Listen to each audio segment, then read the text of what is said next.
Assalamualaikum warahmatullahi wabarakatuh.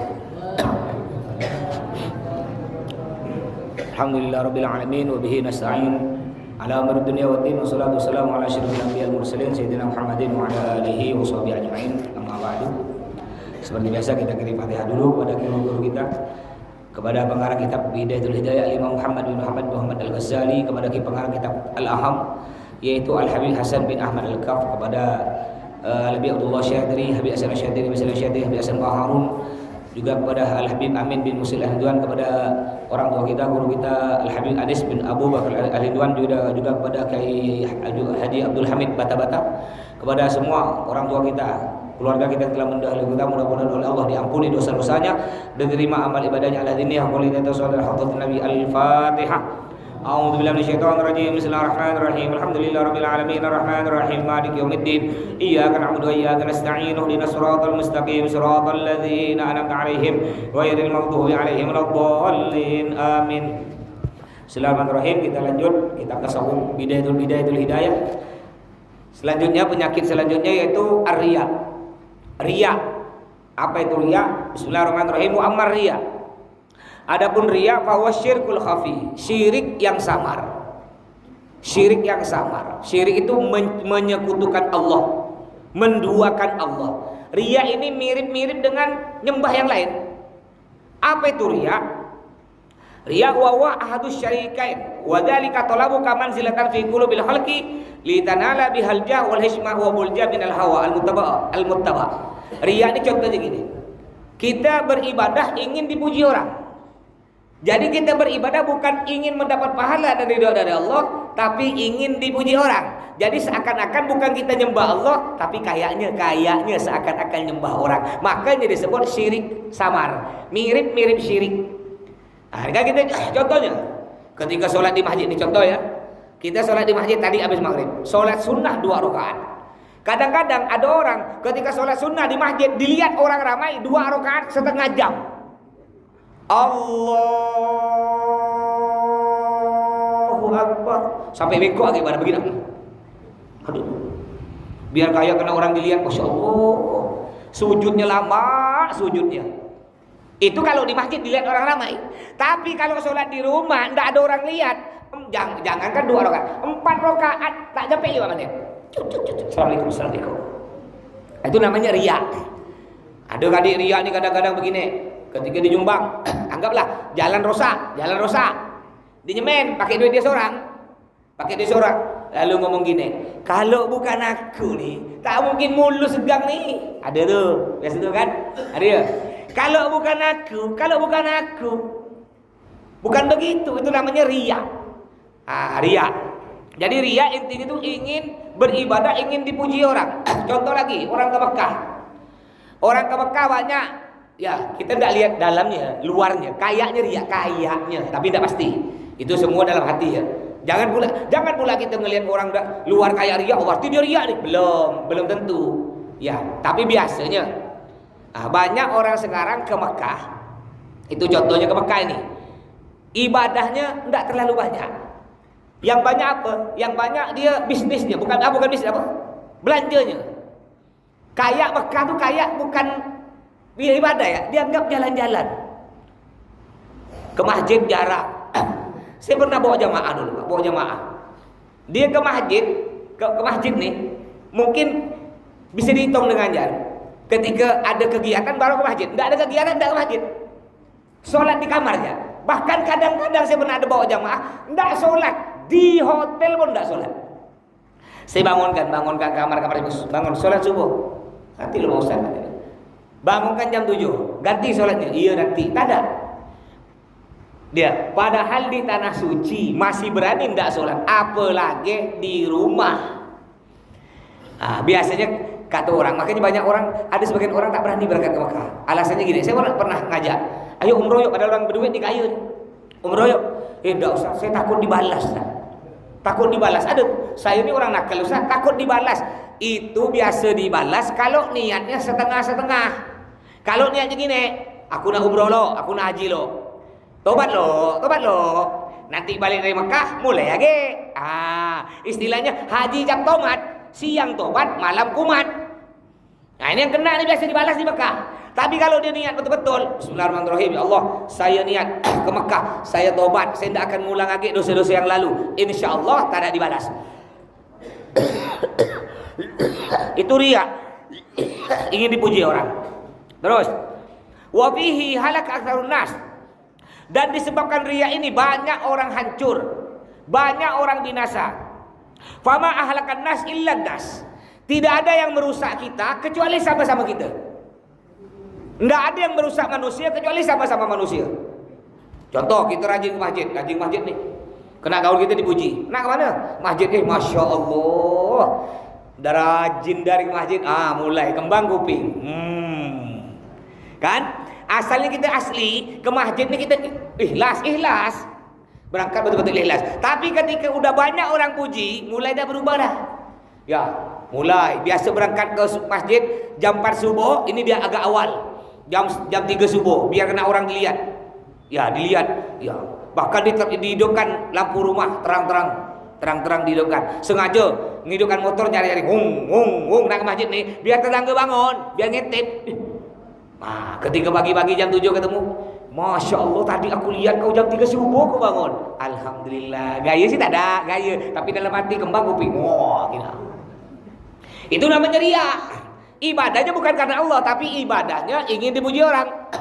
Ya, makanya hati-hati. Maka dalam Al-Qur'an Allah berfirman, "A'udzubillahi minasyaitonir rajim, fawailul lil musallin," kata Allah. Celakalah orang yang salat. Allah bilang celakalah orang yang salat. Kita nih Pak, yang rajin salat celaka, masuk neraka. Masa pula Mas? Saya ini kan rajin Mas ke masjid 5 waktu, masuk neraka. Allah bilang, siapa kok orang rajin salat masuk neraka? Alladzina hum an salatihim sahun. Mereka orang yang lalai dalam solatnya. Maksudnya lalai bagaimana? Nih contoh, kita solat menghadap kiblat. Badan kita ngadap Ka'bah, tapi hati kita ada di pasar, bayangan kita ada di tempat kerja, pikiran kita ada di mall. Bagaimana solat seperti ini oleh Allah akan diterima? Solatnya bukan ingat Allah, ingat yang lain. Itulah gunanya kita Pak, Bu. Ini gunanya kita solat berjamaah.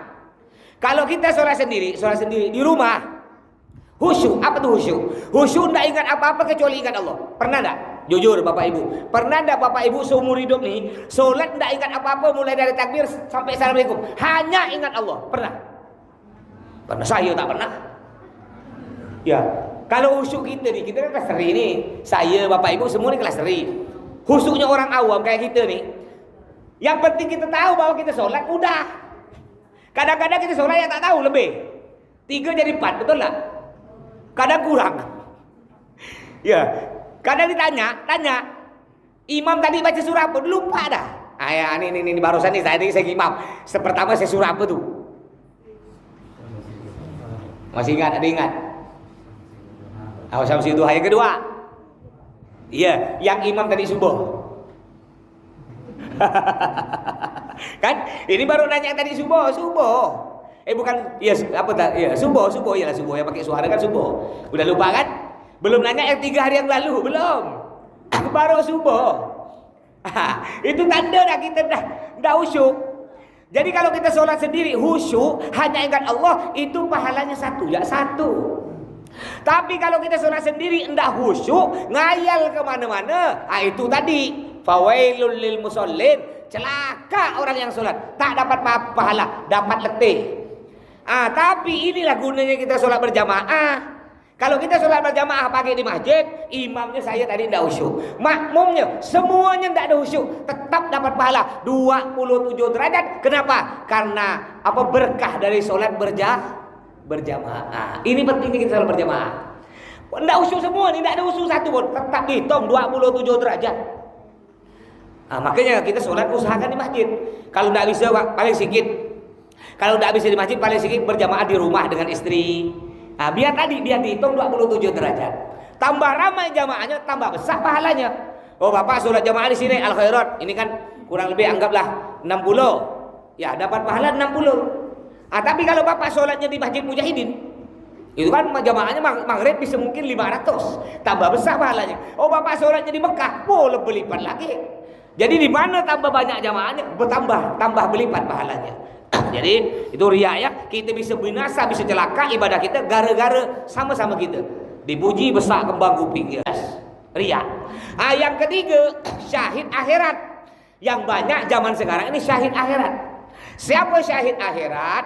Syahid akhirat nih mereka kayak mayat biasa, dimandikan, dikafani, disolati, dikuburkan. Siapa syahid akhirat? Banyak kata Nabi. Di antaranya orang yang meninggal melahirkan, Bu, Ibu. Yang meninggal melahirkan. Bahkan kata ulama, walaupun anak zina, tetap si ibu matinya mati syahid. Alhamdulillah ada perempuan berzina ya, mau berzina, hamil. Lalu hamil melahirkan, mati. Ini ibu nih matinya mati syahid. Orang mati syahid Pak, surga Pak. Terhapus dosa. Itu namanya syahid akhirat. Di akhirat oleh Allah dibalas. Untuk di dunia dia sama dengan orang meninggal biasa. Ia dimandikan, dikafani, sama dengan manusia biasa. Siapa lagi yang syahid akhirat? Orang meninggal sakit perut. Nah, sakit perut, mati, syahid akhirat. Orang juga meninggal dibunuh, didolimi. Ya, istilahnya nyalip di belakang. Ya, ada dibunuh orang. Itu juga mati syahid akhirat. Siapa lagi? Orang yang nuntut ilmu agama. Nggak harus santri mondok, termasuk bapak nih. Ya makanya kata saya, bapak niatkan mulai sekarang yang belum berniat, niat dalam hati. Ya Allah, saya niat menuntut ilmu agama tiap malam sampai saya mati ya Allah. Lalu nanti bapak oleh Allah beri penyakit. Mudah-mudahan sehat semuanya, panjang umur. Andaikan kita kan tak tahu ya, penyakit ya mohon maaf disebut penyakit parah lah. Sampai bapak enggak bisa hadir lagi. Tetap niatnya oleh Allah dicatat. Bapak sebagai santri. Yang dinamakan santri itu Pak, bukan harus mondok, nginap, enggak. Yang dinamakan santri itu orang yang menuntut ilmu agama. Ilmu agama itu ada 3. Yang pertama ilmu Al-Quran, belajar ngaji, tafsir. Yang kedua ilmu hadis. Yang ketiga ilmu fikih. Nih fikih nih, nih termasuk fikih. Ini tasawuf juga ada hubungan dengan fikih. Jadi bapak belajar ilmu ini, ya. Yang penting tadi bapak niat dalam hati sekarang. Bismillah, niat ngomong dalam hati ngomong. Saya mau belajar ilmu agama sampai saya mati Allah. Sampai mati. Ya, ketika nanti bapak oleh Allah sakit, tetap oleh Allah ditulis bapak sebagai penuntut ilmu agama sampai mati. Lalu meninggal dunia, yang tadi bapak niat belajar ilmu agama sampai mati, bapak meninggal dunia. Apa kata Nabi Muhammad? Man mata wa huwa fi talabil ilmi mata syahidan. Yang artinya barang siapa meninggal dalam keadaan menuntut ilmu agama atau meninggal dalam keadaan berniat ingin menuntut ilmu agama sampai mati, mata syahidan kata Nabi, mati syahid. Mati syahid surga, Pak. Yang dulu dosa-dosa kita straight nol. Nah, makanya niat, yang penting niat ini, niatkan ya. Jangan niat mau berhenti, jangan, pokok sampai mati. Nah, mudah-mudahan kita meninggal dalam keadaan husnul khatimah. Kayak kemarin Masya Allah Ustaz Yahya Waluni, seorang mu'allaf, Masya Allah meninggalnya itu. Saya iri ke beliau Pak. Saya selalu berdoa, saya ingin meninggal di tengah ceramah. Saya ingin meninggal tengah ngajar atau tengah ceramah atau tengah sholat. Saya doanya gitu Pak, ya Allah cabut nyawa saya ketika saya sholat atau ketika ceramah atau ngajar. Masya Allah Ustaz Yahya Waluni meninggalnya tengah khutbah Jumat, hari Jumat lagi. Hari Jumatnya udah dijamin karena Nabi, man mata yaumal jum'ati aw lailataha amin adzabil qabr. Yang artinya barang siapa meninggal hari Jumat atau malam Jumat, amin adzabil qabr, aman selamat dari siksa kubur. Mas, saya punya kawan preman, mabuk betindih betato lagi Mas, mati malam Jumat. Gimana tuh Mas? Gimana yuk? Udah preman, suka mabuk, mati malam Jumat. Apa masuk hadis Nabi tadi? Masuk. Ya, enggak disiksa kubur kata Nabi. Nabi enggak ada bilang kalau preman tetap disiksa, enggak. Pokok kata Nabi Muhammad, siapa aja orang meninggal malam Jumat hari Jumat aman dari siksa kubur. Tapi dengan preman Mas, mana pula kita tahu? Memang dia preman, bisa jadi ada amalnya yang oleh Allah diterima. Mungkin dia suka bantu orang tak mampu kan? Betapa-betapa enggak tahu. Atau dia tengah malam kita tidur dibersihkan masjid, mana kita tahu? Atau dia pernah berangkatkan orang umroh pakai duit dia yang halal, kita enggak tahu. Makanya kita lihat orang, mau lihat orang bagus enggak, nanti ketika dia meninggal dunia. Masya Allah kan, Ustaz Yahya Waluni tengah khutbah Jumat, ya hari Jumat lagi. Masya Allah itu meninggalnya husnul khatimah. Ya, mudah-mudahan kita meninggal semudah karena husnul khatimah. Tapi jangan sekarang, jangan sekarang. Mau gak meninggal sekarang di masjid? Mau. Sekarang. Nggak mau kan nanti. Ya udah tua umur 100 ya. Udah lihat anak cucu udah jadi, baru meninggal. Allahu Akbar, meninggal. Wah, mantap dia. Kayak ada yang meninggal barusan tengah nyembelih. Ada kan? Ada lihat. Barusan tuh ya hari Jumat. Meninggalnya hari Jumat lagi itu, beliau hari Jumat tengah nyembelih hewan kurban. Pak, sapi disembelih, selesai bulan itu, Masya Allah, selesai disembelih langsung. Kiai rupanya beliau. Itu juga matinya husnul khatimah. Kenapa? Menyembelih hewan kurban ibadah, meninggal dalam keadaan ibadah. Ya, Masya Allah ya. Tapi ini penting nih untuk mengingat kita. Kata Nabi apa? Matal mar'u ala ma'asyalih. Yang artinya seseorang mati menurut hobinya. Seseorang mati, Pak, menurut kesenangannya. Kalau Bapak hobinya ikut majelis taklim malam Selasa, hobinya ke masjid, hobinya bersedekah, hobinya beribadah baca Al-Quran, insya Allah meninggal dalam keadaan husnul khatimah.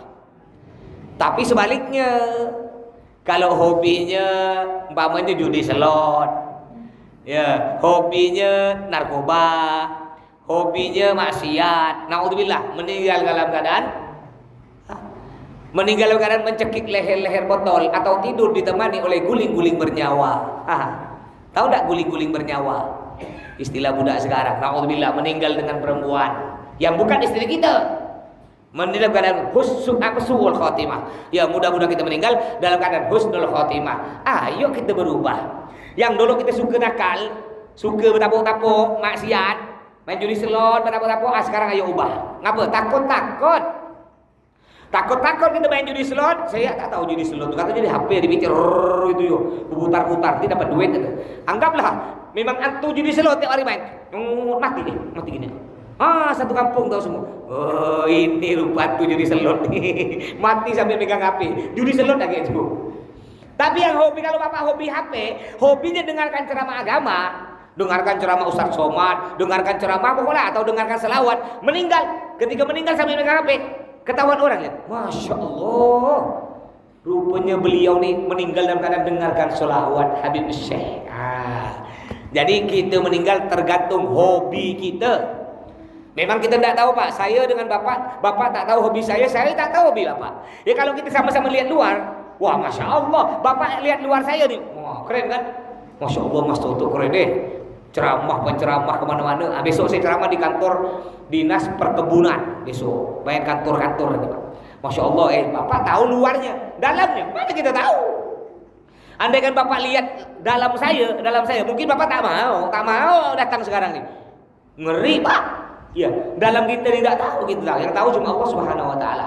Ya, alhamdulillah, makanya kita selalu baca doa, ya Sattar, ya Sattar. Ya Allah, tutuplah aibku. Ya, oleh Allah kita ditutup semua. Terus jadi ada orang mati syahid. Yang kedua, lanjutan hadis tersebut, wa qad qila dzalika wa dzalika ajruk. Wa kadzalika yuqalil alim wal haj wal qari.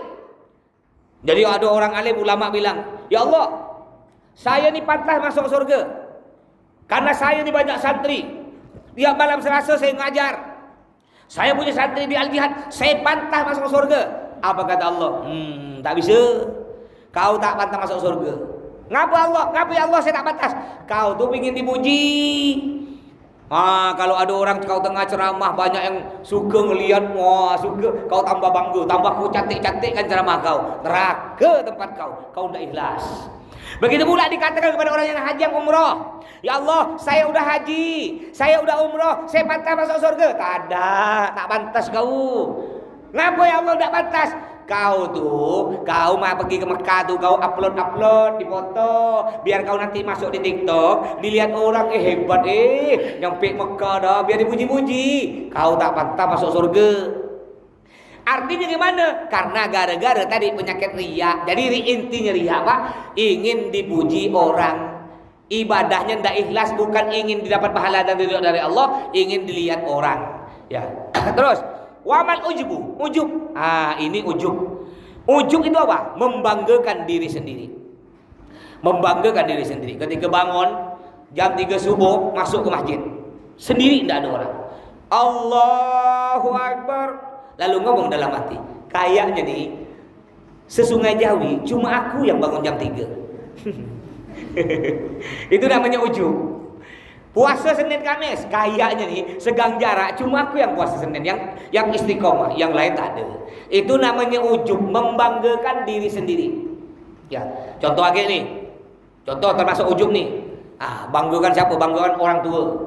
Bapak aku ya. Jadi kalau abi lah. Abah aku nih abi, kiai. Ya, abi itu dulu anggota dewan. Itu namanya ujub. Saya kalau orang nanya, kalau biasa saya live, ini anggota-anggota yang biasa nonton live nih, yang muda-muda nih. Iya. Saya kalau live Ustaz, ada orang nanya, Ustaz, pesantren Al-Jihad tuh punya siapa? Punya Ustaz ke? Bukan. Pesantren Al-Jihad tuh punya Kiai Haji Abdul Muthalib Soekardi. Kebetulan saya video. Itu pesantren itu. Ini rumahku. Itu pesantren Al-Jihad. Pimpinannya tuh Kiai Haji Abdul Muthalib Soekardi. Kebetulan rumahku tuh di samping rumah pondok beliau. Bukan pondok Kiai, memang bukan pondok saya, Pak. Kan pondok Abi, betul kan? Enggak bohong saya. Pimpinannya kan Abi. Enggak bohong. Saya kan anaknya, bukan pimpinannya. Jadi orang kan nanya, siapa pimpinannya? Kiai Haji Abdul Muthalib Soekardi. Tapi ada yang paham kan? Ustaz kan anaknya. Udah ketahuan dia. Ya. Jadi enggak usah kita ujub itu membanggakan diri sendiri. Saya pernah cerita, mungkin diulang lagi ya. Jadi ada seorang, dalam kitab ini ceritanya, ada seorang anak raja, yang mana raja ini ulama juga. Beliau raja dan ulama, udah tua dah. Anggaplah umur 80 gitu, udah tua. Beliau ini punya anak laki-laki satu-satunya. Anaknya mondok. Akhirnya beliau pingin anaknya suruh balik, udah lama dah anaknya mondok. Karena beliau udah tua, beliau ingin ngetes anaknya. Bisa deh anaknya nih, kalau dia meninggal untuk meneruskan kerajaan nih, meneruskan jadi raja sekaligus ulama. Datang anak balik, dia tak bilang ke anaknya bahwa dites. Nah, bapak ini udah tua, ya. Bapak ingin minta ke kau, tolong kau keluar dari rumah ini, kau carikan makhluk yang paling hina dari diri kau, makhluk yang lebih hina dari diri kau cari. Keluar nih anak, bawa pasukan, dia anak raja, anak ulama, anak raja gitu, bawa pasukan jalan. Ketika jalan ketemu dengan seekor anjing. Ya, ketemu dengan seekor anjing. Lalu anjing itu udahlah buta, Pak, buta, kurap, ya. Udah buta, kurap, gatal-gatal pokoknya. Penyakitan tuh anjing. Lalu dia bilang, "Oh, anjing ini lebih hina dari diriku. Aku anak kiai, anak raja, ganteng, alim. Sedangkan ini udahlah anjing lagi," kata dia. Najis mughalladzah, najis berat, buta kata dia, kurap lagi. Bilang ke pasukan, bawa. Kita bawa ke abah ke raja, bahwa aku telah berhasil menemukan makhluk yang lebih hina dari diriku. Dibawa. Nyampe di pagar istana, berkata hati kecilnya tadi anak raja, "Astagfirullahaladzim. Anjing ini hewan. Hewan kalau mati jadi tanah, nggak akan ditanya pekerjaannya. Nggak ada nanti anjing mati, nggak ada ditanya, nggak ada malaikat nanya, jing kau sholat ke jing, nggak ada tuh. Hewan mati jadi tanah. Bahkan ada anjing yang masuk surga, ada kan? Anjingnya siapa tuh? Ashabul Kahfi, anjing masuk surga. Sedangkan aku, kata si anak raja, aku udah berburuk sangka. Aku ujub, aku merasa lebih mulia dari anjing. Itu aku dosa. Kalau sampai Allah tidak terima tobatku, aku masuk neraka. Akhirnya prajurit, lepaskan anjing ini, lepas.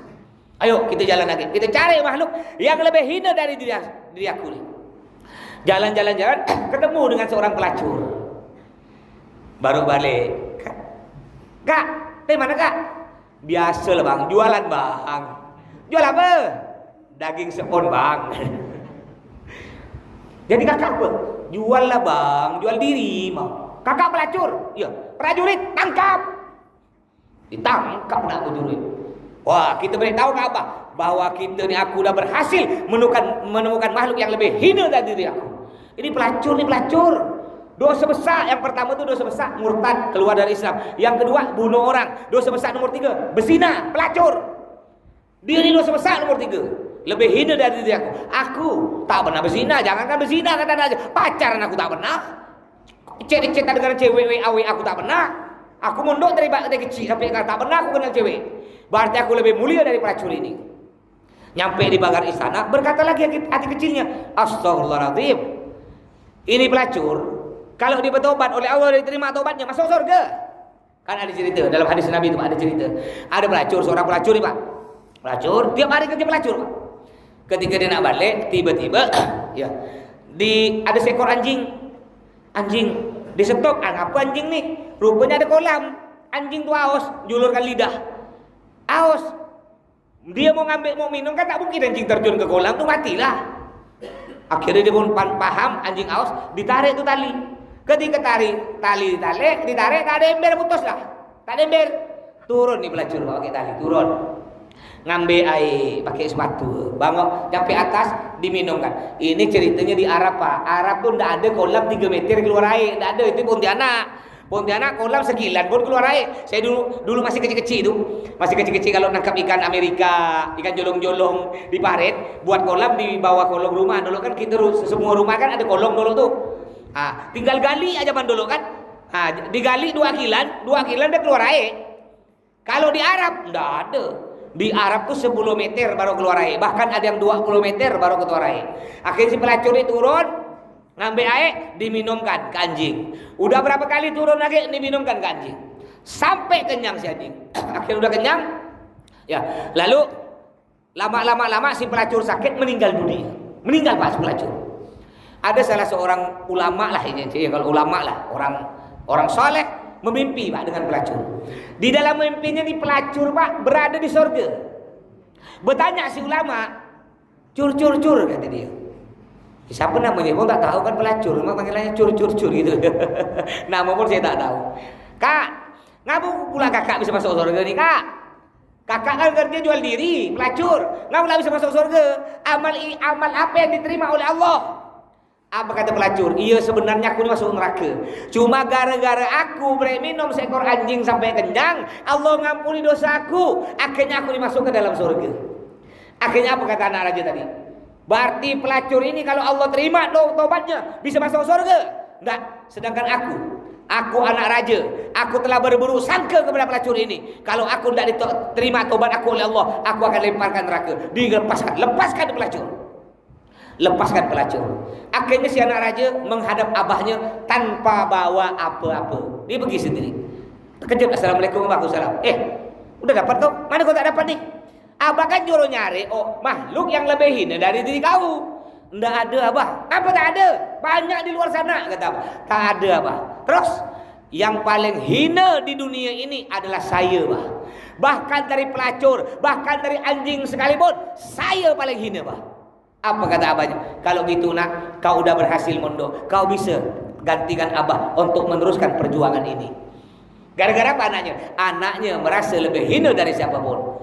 Kalau kita Pak, mithqala dzarrah, man kana fi qalbihi mithqala dzarrah min kibrin, ya dakhalan nar, ada di tengah makal. Barang siapa di dalam hatinya ada sebiji gandum, ya sebiji bukan mithqala dzarrah, sebiji jagung dari sombong, dia punya sifat sombong dalam hati kecil ya, sebiji jagung masuk neraka kecil ya.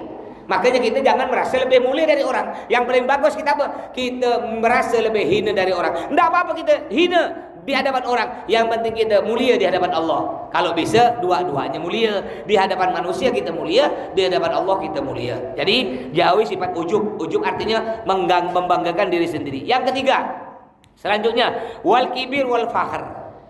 Kibir, fakhar sama nih. Sombong. Biasanya pakai penyakit orang kaya. Orang kaya itu 2 penyakitnya. Ini orang kaya. Kalau di sini tidak ada orang kaya. Ya kaya ya ada kaya. Cuma sedang lah. Maksud yang kaya sekali, ini kaya sekali. Yang punya mobil harga 10 miliar ada di sini? Ada. Ada yang punya dia 1 M. Jamaah gitu. Bang Dahlan ada 1 M. Saya punya 1 M Pak. 1 M. 1 ember 2.000 ember kecil 1.000 tuh. Kan 1 ember. Ya. Nah nih, biasa penyakit orang kaya ini 2. Sombong, masin. Ini penyakit orang kaya, ini 2 nih. Sombong, masin. Bagi ibu-ibu bu ya, kalau udah punya gelang, gelang emas punya 20 butir. Idul Adha kemarin dipakai semua tuh. Lengan kanan sebulo, lengan kiri sebulo. Ada tetangga lewat, tak singgah ke sini Ketika berjalan tuh Pak, orang normal kan berjalan biasa ya, dia tak ada kayak pramuka. gitu. Belambai begini. Biar nampak gelangnya. Sama gak bapak-bapak? Mentang-mentang punya sarung mahal BHS, harga 1 juta. Biasa kalau orang tuh kan Pak, sarung biasa kalau saya paling tak sampai istri saya itu biasa ngomelkan saya. Saya kalau sarung cap itu saya tak simpan bawah Pak, simpan di atas saya tampungkan. Enggak mau saya. Tetap saya tampungkan. Enggak ada sarung, jarang saya sarung tuh nampakkan capnya. Ada orang biasa tak sah, harus nampak cap. Kenapa pula? Biar dibaca BHS. Kadang-kadang sarung sebuti cap 3. Sarung 1 cap 3. BHS lebih itu galah ngambil dari sarung lain dijahit ditempel gitu. Biar nampak orang kaya. Bukan orang kaya, orang gila. Sarung 1 cap 3. Saya pernah kena tipu, Pak. Baru saja ada mungkin setengah tahun yang lalu. Jadi di TikTok itu ada orang jual sarung BHS 100.000. Benar lah kata saya kan, beli saya 2 buti. 2 buti beli, transfer lagi. Nyampe di rumah, ndak bohong sih dia. Betul-betul sarung tuh BHS Pak. Tapi kain yang berbulu tuh, yang harga 20.000, kena dia disablon dia BHS. Kurang ajar kata saya. Kena tipu aku nih. Kalau gambar Masya Allah kayak harga 1 juta, tahu dia cuma dicat. Ya. Jadi itu sombong. Penyakit orang kaya 2, sombong, pelit. Nah, ini orang biasa kalau udah kaya nih Masin, dia punya duit, ketika diajak umroh, dia sebenarnya mampu. Dia oke lah duit tak cukup, tapi dia punya aset, punya tanah. Kalau dijual tanah itu lebih dari biaya umroh. Tapi dia mikir, wah nanti kalau aku berangkat umroh, tanah aku jual aku 100 juta. Aku berangkat dengan istri 60 juta. Sisa 40. Tak usah mikir gitu. Itu orang pelit Pak. Yang lebih parah lagi kata saya, kemarin ada bahasa Arabnya bakhil. Bakhil itu pelit. Ada di atasnya pelit. Syahih. Apa tuh syahih? Syahih artinya pelit berlebih. Apa bahasa Malaysia? Kedekut. Garam betuku. Itu garam betuku. Biasanya tanda orang Masin, kata orang tua zaman dulu ya, tanda orang Masin tengkoknya masuk ke dalam. Coba pegang tengkok. Kata orang tua zaman dulu, tanda orang Masin tengkoknya masuk ke dalam. Dipegang betul kena abang.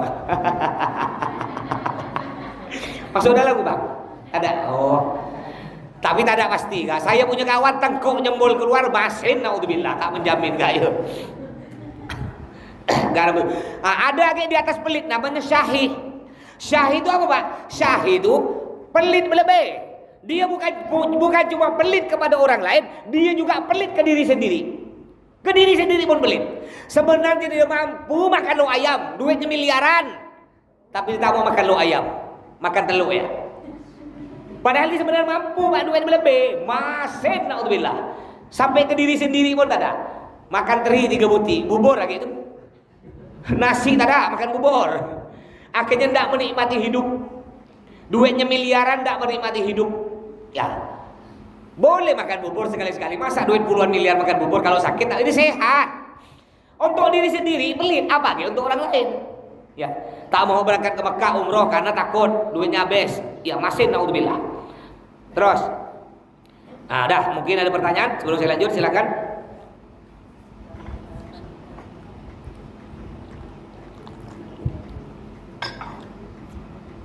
Tidak ada? Ada. Ya di sini, ini sampai di sini dulu pelajaran kita tentang tasawuf ini. Nanti kita insya Allah akan lanjut malam Selasa akan datang. Kita sedikit-sedikit kita pindah ke kitab fikih biar sama-sama dapat barokah ya. Kitab fikih masih berpuasa ini karena berpuasa sangat panjang. Bismillahirrahmanirrahim. Halat ujubil qada' mal imsak ilal ghurub sittun. Ya, ada beberapa perkara yang kita kalau tidak puasa kita wajib mengganti. Bahkan kita wajib imsak. Imsak sampai azan maghrib. Di antaranya apa? Ala tarikin niyah lailan walau sahwan. Bapak tidak puasa gara-gara lupa niat. Anggap ini bulan Ramadan nih, malam ini. Anggap sekarang bulan Ramadan ya. Bapak lupa ngucap niat. Jam 3 subuh bapak sahur. Dari maghrib sampai jam 3 subuh bapak lupa ngucap niat. Jam 3 subuh bapak sahur. Ketika azan subuh, Selesai sholat bapak balik ke rumah, astagfirullahaladzim, aku belum ucap niat. Gimana hukum puasanya? Puasanya tetap tidak sah. Bapak nanti habis lebaran wajib mengqadha, wajib diganti. Kenapa? Karena niat hukumnya wajib. Cuma walaupun bapak ingat bahwa bapak tidak niat, ingat jam 6 pagi bapak ingat, bapak wajib imsak. Imsak artinya apa? Imsak artinya tidak boleh makan, tidak boleh minum sampai azan maghrib, tapi tetap tidak dihitung puasa. Kenapa wajib imsak, tidak boleh makan, tidak boleh minum? Hukuman untuk bapak tuh gara-gara kau enteng amat. Enteng amat kau tidak berniat. Ya, ketika imam terawih kan tiap terawih ucap niat. Kau malah ngomongan orang, akhirnya kau terlepas kan? Caranya gimana biar kita tak terkena kalau lupa niat? Ada caranya. Ketika malam Ramadan pertama malam Ramadan, ya malam pertama kita caranya niat gini. Bismillahirrahmanirrahim. Ya, niat saya puasa. Cara ngomongnya gini, niat saya puasa sebulan penuh. Fardu karena Allah Ta'ala. Lalu nanti dapat seminggu kita terlupa niat, tetap tidak apa-apa, tidak batal. Karena kita dari pertama udah niat sebulan penuh. Tapi walaupun dari pertama kita niat sebulan penuh, tiap malam wajib ucap niat, Andaikan ada terlupa, itu dimaafkan. Ya, itu pentingnya. Kemarin di sini malam pertama ngucap aja lah, habis tarawih ngucap niat sebulan penuh. Dah, nanti apa? Yang kedua, dia wajib mengganti puasa dan wajib imsak. Imsak itu menahan, tak boleh makan, tak boleh minum sampai azan maghrib. Siapa? Alaman tasahara, orang yang sahur. Dhannan baqra'al lail, dia menyangka masih malam. Fabana hilafu, tak tahunya udah siang. Bapak bangun nih. Tidur habis tarawih tidur. Bangun jam 6 pagi. Jam setengah 6 lah. Jam setengah 6 kan masih gelap. Bapak buka jendela, dikira bapak jam 3 subuh. Lihat jam dinding jam 3. Oh, jam 3 subuh. Sahur apa? Selesai sahur kenyang, ya ke masjid. Apa tak ada orang lihat masjid? Astagfirullahaladzim. Jam 6 dah rupa masjid. Jam 6. Gimana tadi bapak sahur? Sahurnya tidak sah. Kenapa? Karena bapak sahurnya tadi udah lepas waktunya. Udah azan subuh udah bapak sahur. Jadi sahurnya tidak sah. Nanti bapak habis lebaran wajib mengqadha, wajib ganti. Tapi ingat, walaupun bapak puasanya tidak sah, bapak ibu tadi wajib menahan makan minum sampai azan maghrib. Wajib. Kalau kita makan minum dosa. Kenapa kita wajib menahan, tak boleh makan minum? Hukuman untuk kita. Engkau nenteng amat. Nah, maksudnya gitu ya. Terus itu zaman dulu Pak ya, zaman sekarang kan gampang nih. Zaman sekarang nih kita mau bangun nih gampang Pak. Ada HP, setel alarm. Saya punya HP ini 4 Pak, 4. Ini 2. 2 ini memang untuk komunikasi. Kalau ini nih nomor umum, semua orang punya. Nah, mungkin Bapak ini banyak dengar-dengar. Kalau ini enggak bisa. Ini hanya orang khusus. Nah, ini abi, umi, mertua, istri saya. Udah itu aja. Yang lain tidak sebenarnya. Ya, kenapa? Karena kayak biasa kalau tidur saya matikan ini. Nah, ini kalau ini orang-orang penting-penting nih. Bayang yang nelpon. Ada orang khusus lah ya. Nah, jadi saya punya 4. Satunya besar kayak gini, satunya besar kayak gini. Saya beli di Shopee, harga 350.000. Enggak ada kartunya. Hanya digunakan untuk bangun malam. Itu Masya Allah bunyinya Pak. Kalau sampai dia bunyi, bong, satu kampung bangun. Kadang saya kalau udah bunyi, dinama kalau kita pakai balik ceramah jam 2 malam kan, setel alarm setengah 4, baru tidur saya jam setengah. Kadang simpan di kuping saya tak bangun Pak, walaupun nyaring. Istri saya terkejut, dilempar dengan bantal, baru saya bangun. Ya. Jadi sebenarnya kalau kita mau bangun tahajud istiqomah setengah 4 bisa. Yang penting ada kemauan dari kita. Belilah HP, beli HP besar gini nih. Sebuti nyaring, betul-betul nyaring. Jadi abi pun saya belikan tuh, abi saya belikan, nyaring bunyinya. Kalau zaman dulu memang sulit kita bangun karena tidak ada alat. Sekarang udah canggih semua, udah canggih. Kalau perlu lebih nyaring lagi, HP-nya disambungkan dengan apa tuh salon. Beli salon yang untuk orkes tuh, simpan di kuping. Aduh, masih tak bangun lagi, tidak tahu lah saya itu. Setan pun bangun enggak. Selanjutnya, yang orang wajib mengganti puasa dan wajib menahan. Puasanya tidak sah, wajib qadha. Alaman afdharadhan dan al-ghurub fa mana hilafu. Orang dikira udah azan maghrib, padahal belum. Contoh, bapak nunggu azan nih. Tiba-tiba ada suara, Allahu Akbar, Allahu Akbar. Kurang ajar. Kan ada yang orang biasa yang video-video lucu tuh. Allah dikira bapak azan, Allah langsung bapak Allah, padahal bukan. Allahu la ilaha illa huwal hayyul qayyum. Kurang ajar, bapak udah batal. Lihat jam kurang 10 menit. Gimana hukumnya? Nah, hukumnya bapak udah batal tadi, puasanya tidak sah, nanti lebaran wajib diqadha, wajib diganti. Nanti yang tadi sisa 14 menit, 10 menit, bapak tak boleh makan. Tahan, tak boleh makan minum sampai adzan maghrib. Tapi tidak dihitung puasa ya. Kenapa? Hukuman. Gara-gara kau tidak berhati-hati. Terus selanjutnya, alaman sabaqa ma'un ghairu masyru' ghairu ma'murin bih min madmadah aw istinsak aw al-ghusl. Orang yang tak sengaja tetelan air. Tetelan air yang tidak dianjurkan. Beda kalau tetelan air yang dianjurkan. Contoh begini. Kita wudu kan disunnahkan kumur-kumur. Ya, disunnahkan wudu itu kumur-kumur. Ya bapak kumur-kumur, mau sholat subuh, bapak kan azan subuh ke masjid, kumur-kumur. Tak tahunya tak sengaja tetelan, tidak batal. Kenapa? Karena kumur-kumur dianjurkan. Juga dianjurkan kita masukkan air dalam hidung. Ketika bapak masuk air dalam hidung, telajak, tidak batal. Karena tak sengaja telajak. Karena apa? Itu dianjurkan. Atau bapak mandi Jumat kan hukumnya apa? Mandi hari Jumat, hukumnya sunnah. Ketika bapak mandi, tak sengaja terbasuh ke kuping air, tak apa-apa, dimaafkan, tak sengaja. Karena mandi Jumat dianjurkan. Tapi kalau yang hendak dianjurkan, bapak telajak, walaupun tak sengaja, batal. Contoh, bapak jam 7 pagi nak berangkat kerja, mulut tak nak bangun tidur kan, habis subuh tidur, bangun jam 7, tak nak kumur-kumurnya, bukan untuk sholat, nak berangkat kerja, telajak termasuk, batal. Kenapa? Kumur-kumur berangkat kerja tidak dianjurkan. Ya, ingat ya bapak, kalau kita puasa mulut bau tak? Ada tak orang yang puasa mulut bau Pepsodent? Ada tak? Ada orang puasa mulut bau rendang. Dia kumur-kumur pakai rendang, bau lah rendang. Makanya kalau kita puasa semua mulutnya bau, mau dia Pak Ustaz Kiai tetap bau tuh mulut. Tapi ingat apa kata Nabi Muhammad? Larihu wa bisaim atyabu indallah min rihil misik. Al hadis akama qala. Yang artinya larihu fa bisaim, bau mulutnya orang yang puasa, atyabu indallah, lebih wangi di hadapan Allah, min rihil misik, dari baunya minyak misik. Minyak misik itu Pak wangi Pak. Bukan kalau bukan minyak misik yang dijual di toko-toko itu yang murah-murah. Kalau misik yang asli Pak, yang asli, yang mahal, sebotol kecil itu bisa 5 juta sebotol. Yang asli. Bukan yang bapak beli 10.000 colet-colet tuh gaya reso.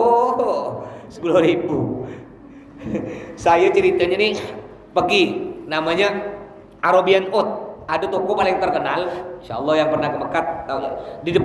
Di bawah Hotel Tower Zamzam, yang Bang Dahlan tuh, yang ini Bang Maradi semua nih, yang Bang Bidin, yang udah nyampe ke Mekah, di bawah Hotel Tower Zamzam tuh ada toko minyak wangi.